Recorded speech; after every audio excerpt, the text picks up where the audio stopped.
everywhere you look, every Western city, town, village, even the countryside now you look at, it's falling apart. All in the name of multiculturalism enriches us. All in the name of, hey, if you didn't have multiculturalism, then you'll be eating fish and chips. As if that's all the West has. And actually, they're now peddling this new idea. Hey, look at the Socceroos. Look at the French football team. Look at the Italian football team. They've got so many Africans in their teams, which means multiculturalism is working. As though getting 2 gold medalist Olympians or 2 footballers or maybe 2 cricket players from Africa or from other countries is worth making your towns and cities look like this. Everywhere you look, and it's not just limited to everywhere you look, and it's not just limited to Anglosphere countries. France, Germany, Belgium. Oh, Belgium. I just saw a video of a lone Belgian woman, a shop owner, who got who got a shoplifter who came through her doors, and she chased after them. And then some complete strangers, non-Belgian strangers, they deliberately tripped her and she fell down, and apparently she's actually broken her femur or something. She was an not elderly, she was probably a 50-year-old Belgian woman. Apparently she's seriously hurt. That stranger tripped her, so the shoplifter, who was of African heritage, could get away with it. That's what's happening everywhere you look at. Look at this. Let me show you something. Actually, let's start with this meme, okay? She hates Jews, Christians, atheists, gays, dogs, bacon, wine, beer, your civilization, your culture, your traditions, your country, your history. She blames you for all of her culture's shortcomings, but complains about Islamophobia, but wants to live in your country. So many videos we can play that can do that. And our Anglosphere countries, they are under direct assault. This is Dearborn, Michigan. This is Michigan. Tell me again how these people are enriching America, how they are contributing to American society. If you interviewed every single one of these people, every single one of them will put Islam before America. So what is America gaining from this? What are you gaining from this? Tell me seriously. Forget about racism, bigotry, whatever. This is a cultural warfare. This is a civilizational warfare. Our entire Western civilization is under assault. It's the matter of its survival. And as I said, it's not just America. Look at this. This just happened. This is Australia. This is Britain. Aussies are shocked. What happened, guys? I've been warning Australians for at least for the last 5 years, because I saw England. I lived in England for 2 years. When I first went to England, I was like, oh, this is what they mean by multiculturalism, because I'm telling you, this is completely foreign to Aussies. Even Aussies who are 30 years old, this is completely foreign to them. We had never seen our suburbs or towns or cities look like this. Brisbane was one of the most whitest of Australian cities. This is happening in Brisbane. Let me play some. This is happening in Brisbane. And it's not just Brisbane, guys. It's not just Australia or America. Look at this. This is London. This is London, guys. This is London.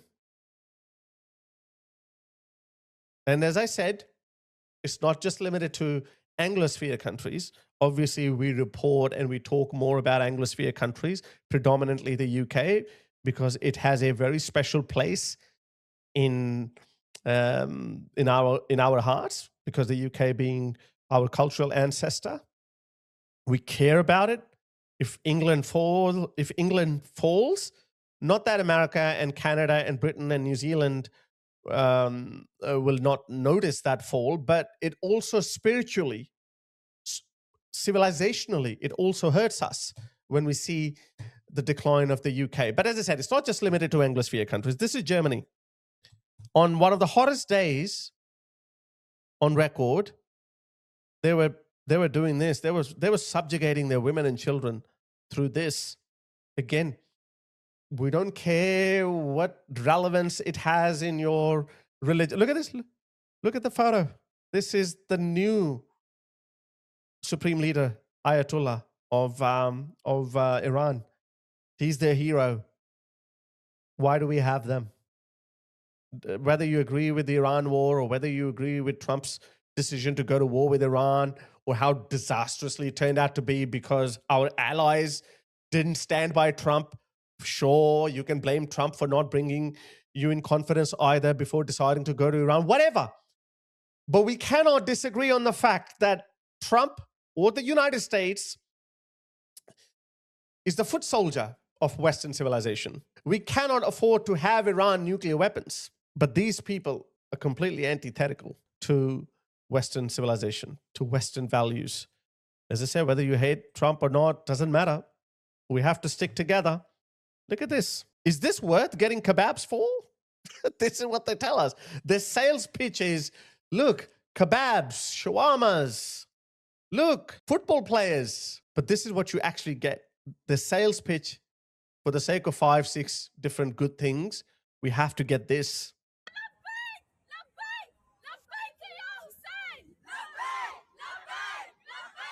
They're women.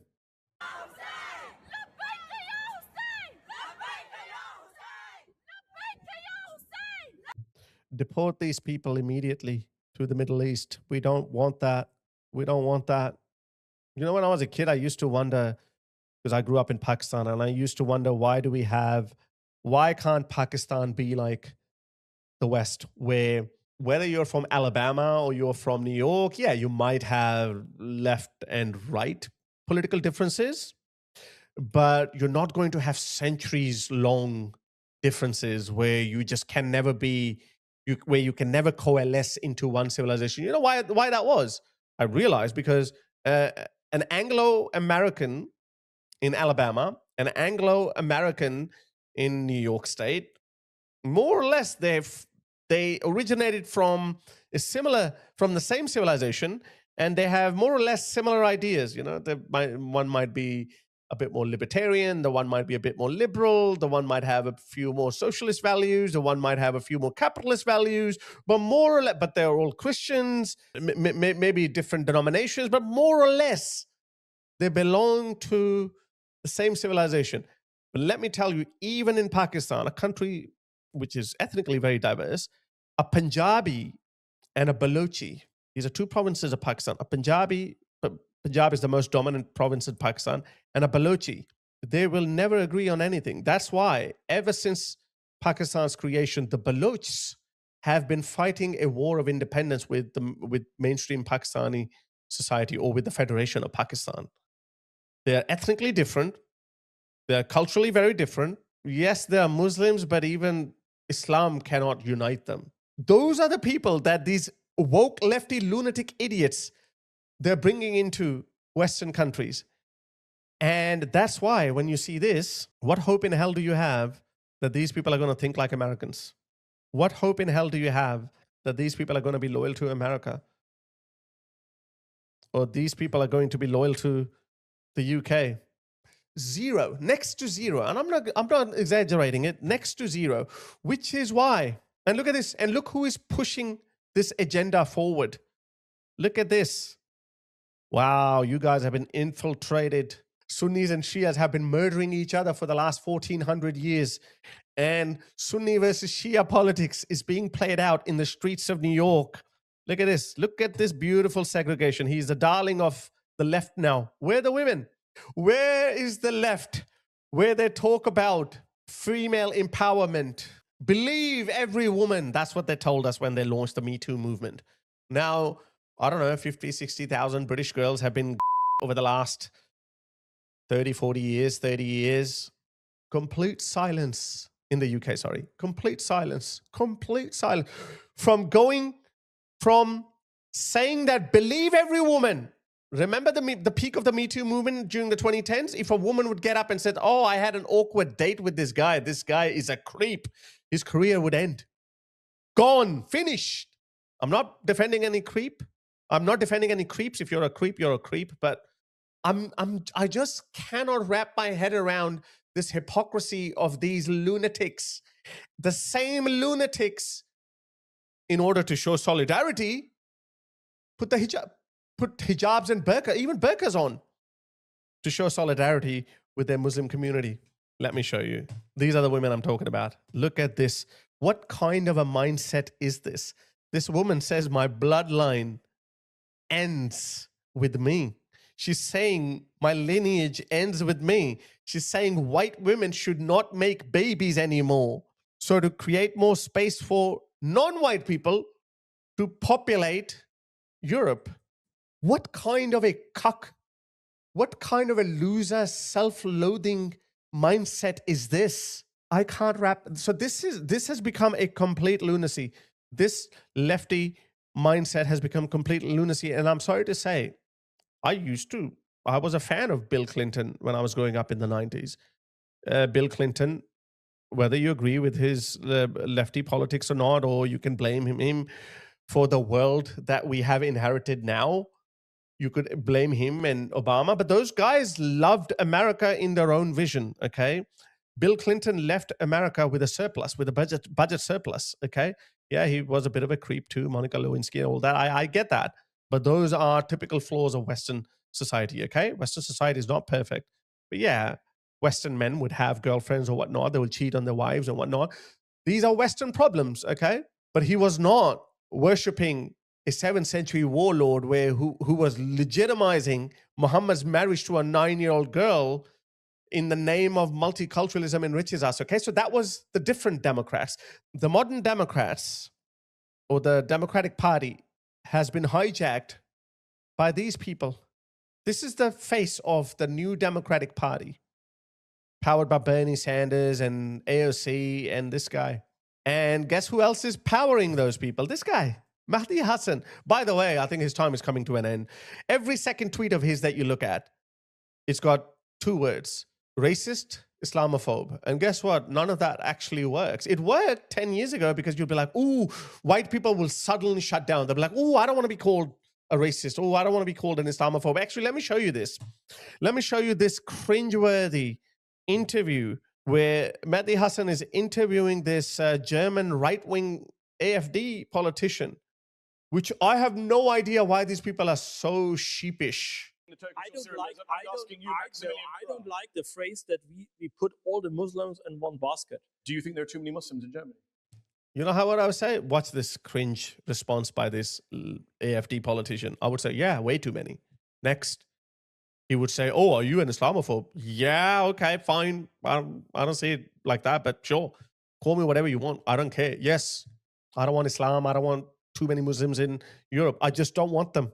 And then he's going to say, you're a Nazi. Yeah, sure. I don't care. Get out. That's how I would say. So I don't understand why Western politicians, leaders, activists are so sheepish around these questions. Look at him. He thinks that, oh, I've got you. You think there are too many Muslims? He can't say that, yes, there are too many Muslims. Why can't you say, yes, there are too many Muslims? Of course you can say there are too many Muslims. Nothing against individual Muslims, but by the way, you don't even owe this explanation to them. You don't even need to give a qualifier to defend your statement. You can say, yes, this is where we are at, guys. Today, I don't know what's going on up there. It's a very simple question. Are you thinking of the political? Are you worried what your base is going to say? Do you think there are too many Muslims in Germany? If I would now get the answer, what a disgraceful display by this politician. I don't know who he is. Guys, you don't need to be afraid anymore. Yes, there are too many Muslims. When you have too many Muslims, then you have too much of this. Too many Muslims means too much of this. And this. And this. I don't want this. You know? I don't want this. There's nothing wrong with that. So stop apologizing. Stop umming and ahhing. So guys, I've been thinking about this for a very long time. A lot of people say that, Harris, you say so much is broken. You point out these flaws. What's the solution? Okay. And I've been waiting for this movement, or I've been waiting for this moment in time of discourse where we can openly say these things. I've been saying this for a very long time, let's say about a year or so, that multiculturalism has failed. You got to remember, words like tolerance, multiculturalism, diversity, these buzzwords were introduced in Western discourse as virtuous values. But no more. There are people openly saying, thanks to Pauline Hanson, she's popularized the term monocultural. I have a separate video on that too, because Some people are now saying monocultural. What does that mean? So it's part of our vernacular now. It's part of our vocabulary where you can say these words quite openly. So we have ethnonats on the one hand who say, that's it. It all boils down to ethnicity. Our society should be dominated by only one main dominant ethnicity. The rest should go out. That's not a palatable position. It's not, even though I can understand why people feel that way. People feel that way because historically, ethnicities represents people's cultures. If, for example, I'm a Punjabi man, and you can be forgiven to stereotype me or put me in a bucket where 95% of Punjabis will behave in a similar manner. They will behave, even though there are some distinctions between them. You have Hindus, you have Sikhs, and you have Muslims. All three, Muslims always stand out differently. 95% of them, I can tell you, would behave in a similar manner, whether they're Punjabis or Sikhs or Hindus or Muslims. They will have certain cultural traits, and then there will be certain differences. But I can assure you the 95% of them will be foreign to Australian culture. But there will be some exceptions, for example, like myself. And I'm not just saying that because I want to somehow accommodate myself in this, but you can be forgiven for associating ethnicities with cultural loyalties, okay? You can be forgiven. But there are some exceptions. So what do we do about those exceptions? This is what we do. The ethnonat position of any non-white person should be deported is politically not feasible.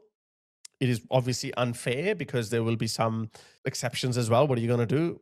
Obviously, these people don't care. And it will be unreasonable of ethnonats to expect the Westerners to suddenly become racist and ethno-nationalist. It's not going to happen.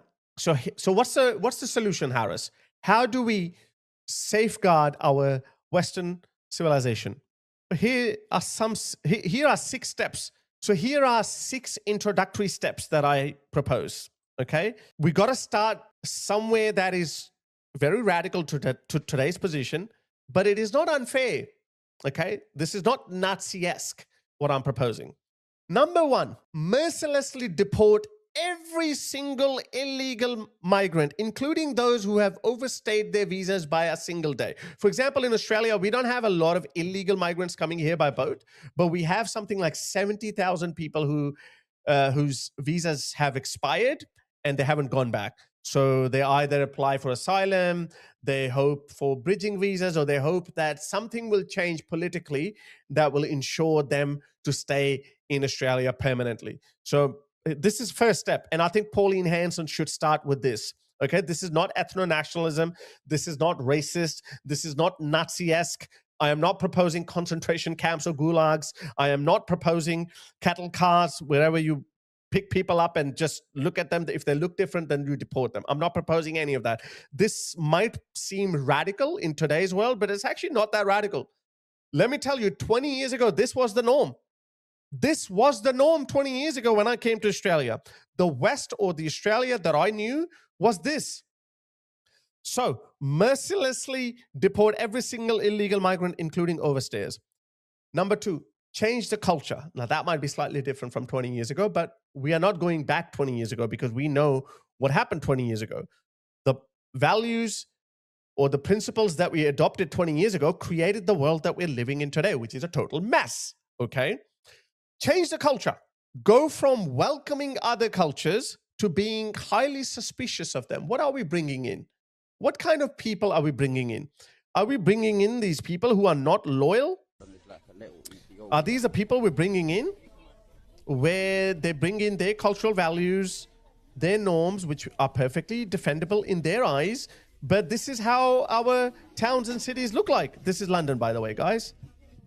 Not a single Brit in sight. If you go there, go send a blonde white woman wearing Western clothes. See what happens, okay? So change the culture. Change the culture. Go from welcoming other cultures to being highly suspicious of them. A lot of people will stop coming. A lot of people will say, you know what? The West is not as welcoming as it used to be, for good reasons, because we have seen what happens once you become too welcoming, okay? Number 3, remove special privileges. What do I mean by that? No halal slaughter, no burqas, no kirpans. Kirpan, that Henry Nowak. None of that. No special privileges. The message should be very clear. Anything that even remotely hints at clashing with the host culture, Kirpan, or we're not allowed to carry weapons because Australia is a weapon-free country. In 1996, we had a thing called the Port Arthur Massacre, where a white man, something like 20 people, it was similar to what happens almost on a monthly basis in America. Mass shooting. Because Australia was a homogenous society, at that point, Australia was 94% white. Isn't that amazing? Just in 1996, in my lifetime, 30 years ago, Australia was 96% white. And I'll give you an example. What happened? John Howard came and he said, guys, get rid of all your guns. Millions of Australians voluntarily gave up their guns. You might criticize it in hindsight, but that is a perfect example of how high-trust homogenous societies behave. Fast forward 30 years later, right now, Australia is going through a wave of machete attacks, not by white Aussies, not by Chinese Australians, but by African youth. Marauding African youth is roaming through the streets of Melbourne, hacking and butchering people almost on a weekly basis, okay? So our Premier, Jacinta Allen, Labour Premier, said she set up machete collection bins. She thought that what John Howard did 30 years earlier is going to happen again. Criminals, these African youth, they are going to voluntarily surrender their machetes. Guess what happened? Nobody returned machetes. See the difference between a high-trust, homogenous society and a multicultural society? See the difference? That's the difference. So remove those special privileges. Again, we have already changed the culture. We have taken steps to ensure that people realize that Australia is a monocultural society. Every culture, second, third world, good culture, bad culture, benign culture, violent culture. No, we don't care. In Australia, you are under Australian culture. Australia is a weapon-free country. If we see anyone have machetes or guns or baseball bats or cricket bats in Australia, if we arrest you with that, instant deportation. Instant deportation. And if you are a citizen, because a lot of these people are born here, it didn't change their behavior, we're going to cancel your citizenships. Anyway, so remove special privileges. Just stick to that step now. No halal slaughter, no burqas, no kirpans, no weapons, no nothing. Start with heavy fines. That's how you start. Because again, we're not going Nazi-esque, okay? We're not going full Nazi yet. Start with heavy fines. But if that doesn't work, and it's not going to work, you think these people fear heavy fines? They might. Because you know what? In Australia, back in the day, I don't know if it's true, $100 will amount to 1 day in jail. If for some reason you don't pay your fines, you will be, a sheriff will come, he will confiscate your things, your TV, your furniture, and if you still owe money to the state, then $100 will equal to 1 day in jail.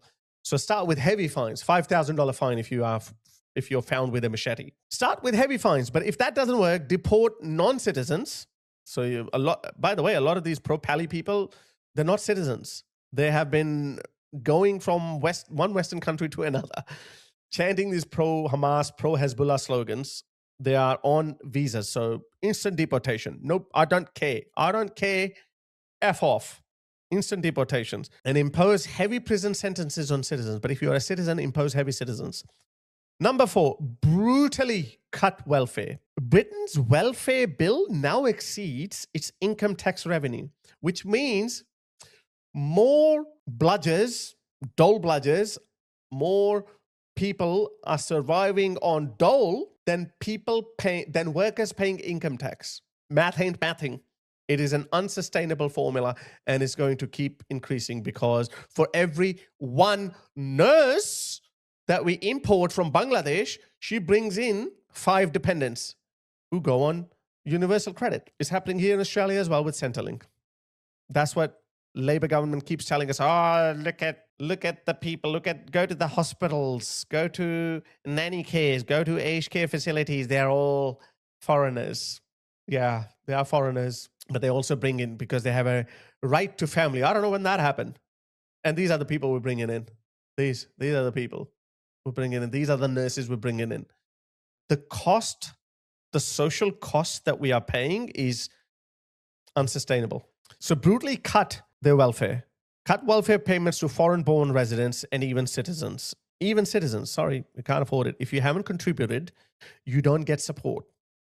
If you can't make a life in the West, go back to your country. We are not going to go bankrupt. They keep increasing taxes on us, people who work, people who have paid taxes. I have never been on Centrelink, not a single day in my life. I pay taxes. My tax bill is going to keep going up and up to support who? I'm happy to pay for Australian nannies. I'm happy to pay for Australian pensioners and Australian veterans. I'm happy to pay for them. I'm not happy to pay for these people. No. If you're going to force me, actually, you know what? I'm a full-time online worker. I can go to Thailand. I can go to any other country and I can work from there. If you're going to rob my taxpayer, my hard-earned tax dollars, and you're going to pay these people who hate the Australian way of life, I don't want to contribute to that. And guess what? I'm not the only person. Nearly 1 million Brits have left Britain. 1 million Brits, people who have historically contributed to British society, people who created the Industrial Revolution. Those people are leaving. And we are replacing them with who? People from Bangladesh and Ghana. So brutally cut welfare. They will self-deport. Number 5. Now, this is harsh. Now we're going in a harsher category. Cancel citizenships. Every visa holder with a criminal record, gone. Just deport them. But you know what we're doing right now? You know what our woke judges are doing? I predicted this because I've been seeing this two-tier justice in Australia, in Britain for a very long time. And I said it's going to happen in Australia as well. And lo and behold, it is happening in Australia. Look at this. Look at this. Look at this smiling rapist. An Iraqi refugee avoided jail after pleading guilty to child sex offenses involving a 14-year-old girl in Toowoomba, very white country, very white city, Toowoomba. The court heard he contacted the schoolgirl on Snapchat, drove her to a remote lookout, and sexually assaulted her. He received a 12-month suspended sentence. Can you believe this, guys? We, as a Western society, have gone from hang the PDF files to 12-month suspended sentences. And you know the motivation behind that 12-month suspended sentence? Because the sentence was under 1 year. His visa will not automatically be canceled. No, sorry. Because if you get a prison sentence for longer than 12 months, you cannot renew your visa and you'll get deported. So he doesn't get deported. The woke judge gave him 12-month suspended sentence. That's the state of it. These woke judges, they will stop at nothing, guys. They will stop at nothing, which is why I'm saying we need brutal steps. So cancel citizenships. Every visa holder with a criminal record like him, no questions asked, gone. No matter how trivial. This was a serious offense. No matter how trivial, deported. Visa holders, deported. My family members have come from Pakistan, never overstayed their visa. Forget about a criminal record. Of course, they would not do anything. Like, and these people can come on visa and break our laws, and our woke, pathetic judges will not even give them real sentences because they want them to stay here. What the? So this is why, Pauline, we need this. If they become naturalized citizens, then those convicted of violent crimes, now that includes me as well, violent crimes such as murder, of both children and women or adults, should have their citizenship revoked. Even if I commit a violent crime, murder someone, citizenship cancelled, send me back to Pakistan, where I will be either hanged for blasphemy or lynched by a mob. Doesn't matter. It's not Australia's problem. I should be considerate. I should be cognizant of the fact that this is it, Harris Sultan. If you commit a violent crime, you're basically spitting in the face of that country that gave you a great life. And you're committing these violent crimes. I'm volunteering myself. You know why I'm saying that? Because, you know, I've spent 23 years of my life in this country without breaking a single law. Traffic fines are different. I am confident for the rest of my life, I'm not going to be anyone. I'm not going to be murdering anyone. Actually, you know what? Who knows? If my house gets broken into, who knows? I could be charged with murder. But anyway, I hope it doesn't happen. So even naturalized citizens, if you commit violent crimes like cancel, deport, and they should serve their sentences in an offshore detention facility. So no, you're not get off that lightly. You're going to, if you kill or traumatize an Australian citizen, you're going to serve a long time in prison. I say bring back the death penalty, but sure, I'm happy to settle for this now. But you're going to spend 20 years in an offshore. We have plenty of islands. We have Christmas Island. We used to put illegal migrants over there. But we can do that. Bring back those offshore detention centers. We have a lot of land, guys. Offshore, not mainland Australia. But that's for naturalized citizens who commit violent crimes. But what about those non-violent crimes? Because we got to change the culture. Got to remember this, guys. Gone are the days of simping for foreign cultures in the name of diversity and multiculturalism because they bring kebabs and other delicious foods with them. No, I'm happy to eat fish and chips for the rest of my life. I actually like, burgers and Australian Parma and chips, like I actually like that. I don't know why people knock that back. But naturalized citizens convicted of lesser offenses like fraud, Centrelink fraud, tax fraud, assault, or other minor crimes resulting in a criminal record, okay? Not criminal, not driving offenses, because then I'm gone. By the way, I'm okay now, but any crime that gives you a criminal record, okay? You should have a 3-strike rule. Assault, that's 1 strike. Fraud, that's strike 2. You should be careful after this. You should be like, oh, geez, oh my God. And 3 strikes, you do it again, gone. We don't care. We don't care whether you're gay from Afghanistan who is going to be thrown from a rooftop in Kabul. We don't care. Sorry, you should have thought about this. Not our problem. We don't care. Deport. 3-strike rules. So these are my 6 steps for now. Okay. We can't start with concentration camps and gulags and, non-white person, off you go. We can't start from this. Okay. It cannot happen. It's not politically viable. But what I'm suggesting here is definitely politically viable. You will notice a considerable change in the tone of these people. These people who talk like this daily, who provoke us, who intimidate us, who do this. Yet that there is a Sharia of Allah subhanahu wa ta'ala waiting to be established. We forget that every single day that we live without the Sharia of Allah subhanahu wa ta'ala, we are being dishonored. We're being... This fatso, these people who want Sharia in Australia, these people who want Sharia in Britain,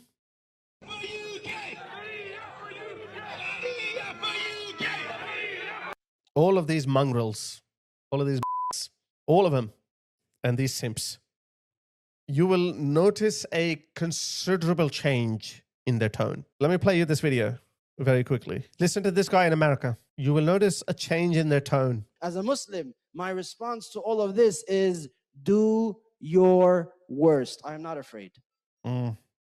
Because even if this body is broken, the spirit inside of it, you cannot reach. And it will continue, and Allah will replace you. Whether I see that or not is irrelevant.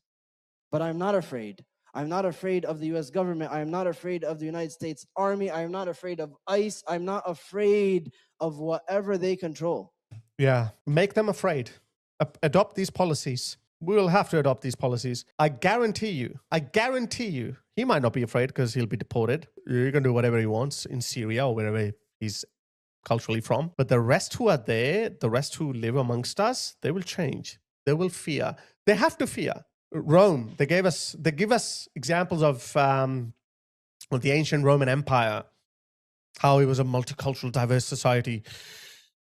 If any non-Roman or even a Roman person spoke like this in Julius Caesar's Rome, he'd be crucified. Okay, we're not going to go to crucifixion yet, but we're going to start deporting these people. He will fear us. He will fear America. They need to fear America. I say deport him and bomb his country. A lot of people say, oh, we come to America because we come to Western countries because America bombs us. What if I told you that America can bomb you and at the same time not let you come to America. Because that's what's happened throughout human history. America being able to bomb you is a privilege. America has worked really, really hard. America has invested a lot in R&D and science and technology and built a great economy to achieve that status of a global hegemon. And the global hegemon gets to decide the rules of the game. You hate America, you hate the West, you want to blow up our buildings, you want to fly planes into our buildings, you want to blow up our trains and buses, as you did in London, you want to kill our Jewish people, as they did in Bondi, thousands of terrorist attacks. You want to do all of that? Well, we're going to come after you. We're going to bomb you. Stop apologizing for defending your Western values. So, no, that does not automatically give you a right to come to America because America bombed you. No, America can keep bombing you and not let you come to America, because that's what has always happened historically. When Muslims had the power, they went all the way to Spain. They conquered North Africa. They conquered India. They conquered Persia. And guess what? They didn't apologize for it. They still don't apologize. These same people, they actually say that, which is this fake prediction or prophecy of Muhammad, that the whole of the world will fall to Islam. We need to break their delusion. That delusion is not going to go away because these lefty woke lunatics, they enable them. They say, oh, please come in. Let me open the door for you. Their delusion is going to be broken by not even being unfair. Look, as I said, these 6 points that are proposed, they're not that unfair. We're just standing up for our own values, for our own way of life. You doing FGMs and stoning adulterers to death and throwing homosexuals off rooftops and chopping hands of thieves and dissidents like myself, which is written in the Quran, chapter 5, verse 33. Chop the hands and feet of those who spread corruption, i.e. me. Your values, go practice them in Afghanistan. We don't care. We'll only bomb you if you try to fly planes into our buildings, if you try to disrupt our social fabric. We'll only bomb you then. But do whatever you want. F off. I'm not even interested in taking their refugees anymore, because it was okay and they found a loophole. They're like, oh, you only take our dissidents, like ex-Muslims. How about we flood your asylum system? Well, who are you going to take then? Well, sorry, we can't take anyone now. Shabana Mahmood, the Muslim Home Secretary of the UK, is opening legal routes of asylum seekers from Afghanistan and Bangladesh and the Muslim world. Legal routes. Now they can come legally. Got to kick them out. So those 6 points that I mentioned, I think they are firm but fair. We have to start somewhere. If they don't work, I think they will work to a large degree. They will work, but the most stubborn ones, like the one that I played at the end, they won't work on them. For them, we can turn up the heat a little bit more. That's where we are. We're not going back to the left, guys. We're not.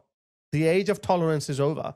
The age of intolerance to archaic medieval ideas has just begun.